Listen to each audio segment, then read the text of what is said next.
নগাঁৱত এতিয়াও মাৰ যোৱা নাই স্প্ৰে গেঙৰ সন্ত্ৰাস। এইবাৰ স্প্ৰে গেঙৰ টাৰ্গেট হৈছে ই-ৰিক্সা চালক। জুৰিয়াত সংঘটিত হৈছে এক চাঞ্চল্যকৰ ঘটনা। ই-ৰিক্সা ভাড়ালৈ নি চালকক স্প্ৰে দি ই-ৰিক্সাত ধন লৈ উঠাও দুৰ্বৃত্ত। ইক্ৰামুল হক নামৰ লোকজনৰ ই-ৰিক্সাখন জুৰিয়াৰ পৰা নগাঁৱলৈ ভাড়ালৈ নিছিল ৩জনকৈ লোকে। পিছত নিশা ই-ৰিক্সাখনৰ গৰাকী ইক্ৰামুল হকক স্প্ৰে মাৰি অচেতন কৰি নগদ ধনসহ ই-ৰিক্সাখন লৈ যায় দুৰ্বৃত্তৰ দলটোৱে। পুৱা পৰিয়ালৰ লোকে ইক্ৰামুলক জুৰিয়াৰ আলিটাঙনিৰ পৰা অচেতন অৱস্থাত উদ্ধাৰ কৰি চিকিৎসালয়ত ভৰ্তি কৰে। ঘটনা সংক্ৰান্তত ভুক্তভোগীৰ গৰাকীয়ে জুৰিয়া আৰক্ষী থানাত এজাহাৰ দাখিল কৰে যদিও আৰক্ষীয়ে স্প্ৰে গেংটোক আটক কৰিবলৈ সক্ষম হোৱা নাই। News desk report, any express 30।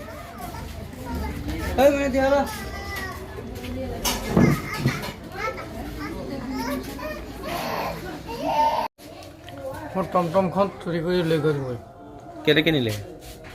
মোৰ টমটমখন পৰা তাই আহি আছে, ভাড়া মোৰ লগত ঘূৰাইছে, ভাড়া কৰিছোঁ টমটম লৈ পেলাই আহি আছে। মই হবৰগাঁৱৰ পৰা হনুমান মন্দিৰলৈকে আহিছোঁ। অহাৰ পিছত ইয়াত আহি কিনে দুটা ঠাণ্ডাৰ বটল কিনিলে, এটা ঠাণ্ডা পানী তাই খালে, এটা মই খালোঁ। তাৰপিছত আহি অকণমান আগত গৈ পেলাই চাচুৰীয়া নাৰ্ছিঙৰ তাত চাচুৰীয়া নাৰ্ছিংটো খালি পাৰ কৰিছোঁ। মই কেনেকুৱা লাগি আছে, গাটো মানে কেনেকুৱা লাগি আছে, চকু মুকু বন্ধ কৰি আনি আছে। পিছদিন পেলাই প্ৰেছাৰ মানে যোনটো মানে সিহঁতৰ স্প্ৰে আছে, স্প্ৰে মাৰি মোক গোটেই পিছনৰ পৰা ভৰাই দি পেলাই এনেকৈ বেহুচ কৰি পেলাই মোক গাড়ী কেইটা লৈ গ'ল। কি নিলে তোমাৰ পৰা? মোৰ গাড়ী নিলে, মোবাইল আছিল, মোবাইল নিলে, আকৌ আপোনাৰ পকেটত পইচা আছিল, এদিনৰ হাজিৰা আছিল ১০-১২শ টকামান। তোমাৰ গাড়ীটো ভাড়া কৰিছে, কোনে কৰিছে চিনি পাইছা? মানুহটোতো মই চিনি পাওঁ। মানুহটো আহিছে তেজপুৰ ঠেলামাৰাৰ পৰা। এতিয়া বজাৰত বোলে কোনটো মুন্সিৰ দোকানত বোলে মাল দিয়া বোলে। কোনটো নম্বৰৰ পৰা ফোন কৰিছে? নাম্বাৰটো আছে তোমাৰ তাত? নাম্বাৰটো এতিয়া মোবাইলটো হেৰাই গ'ল, কেনেকৈ দিম? তোমাৰ মোবাইলটো লৈ গ'লে না? অঁ। এতিয়া মানে তোমাক কি মাৰধৰ কৰিছিলে? অকণমানতো মাৰিছেই, গা-চা একদম বেয়া। কেইজন মানুহ আছিলে? তাৰ জানা মতে ৩জন মানুহৰ কথা শুনা পাই আছোঁ। ৩জন মানুহ আছে। তোমাক ক'ত পেলাই থৈ গৈছিল গম পোৱা? ক'ত পেলাইছিল তোমাক?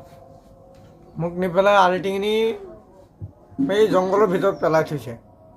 আলিটিঙনি জংঘলৰ ভিতৰত পেলাই থৈছে। তোমাৰ নাম কি? আমাৰ নাম ইক্ৰামুল হক। তোমাৰ ঘৰ? জুৰিয়া বজাৰ। টমটমৰ নম্বৰটো জানা? 4151। টমটমৰ নম্বৰ? 02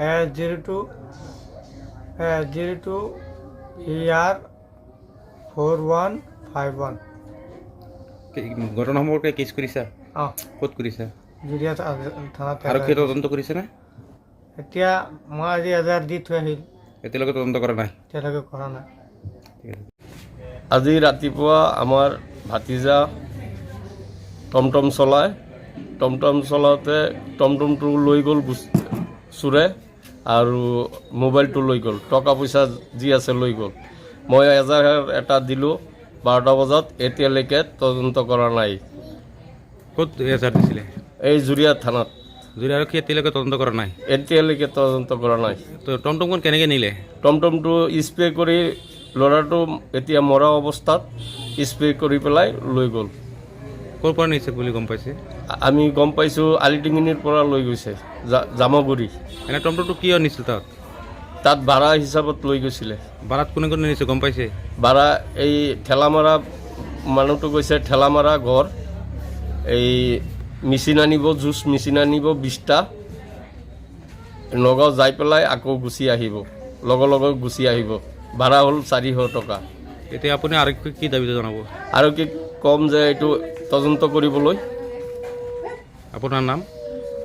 মহম্মদ হাবিবুৰ ৰহমান।